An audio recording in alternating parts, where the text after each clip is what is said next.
இந்த திருமறை குறள்ல இருக்கக்கூடிய செய்திகளும் நபிகளாருடைய வரலாற்றுகளும் நமக்கு சொல்லப்படுகிறது.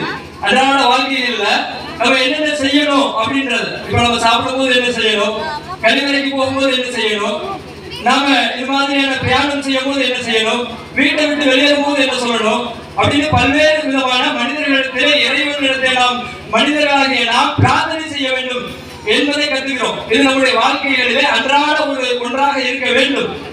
அப்ப திருமறை குர்ஆனிலே நம்முடைய வாழ்வியல்களை ஏற்படுத்திக் கொள்ள வேண்டும். நபிகளார் அவருடைய வாழ்க்கை நடைமுறைகளையும் நம்முடைய வாழ்வியல்களை நடைமுறைப்படுத்த வேண்டும். அப்படி நடைமுறைப்படுத்தாத இந்த வாழ்க்கைகள் நமக்கு இமையிலும் மறுமையிலும் வெற்றி ஒருபோதும் தராது. அப்படி வெற்றி தராத அந்த வாழ்க்கை நமக்கு நஷ்டத்தில் தான் கொண்டு முடிக்கும்.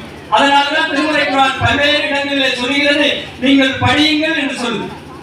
அப்ப படியுங்கள் என்று சொல்லுகிற அந்த திருமறை குர்ஆனில் சொல்லப்படுகிற என்ன ஏராளமான வசனங்கள் பாருங்க.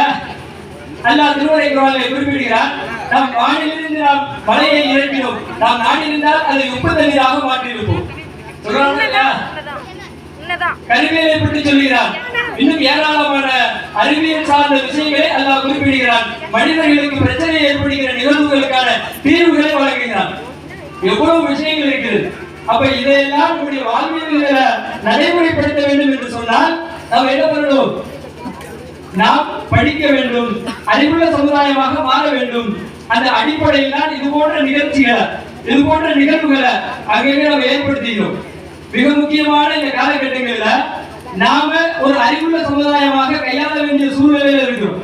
அப்ப இந்த மார்க்க கல்வியோடு சேர்த்து உலக கல்வி இருந்தால் மட்டும்தான் நாம் இந்த வாழ்க்கைகள்ல நம்முடைய வாழ்க்கை சிறப்பானதாக அமையும்.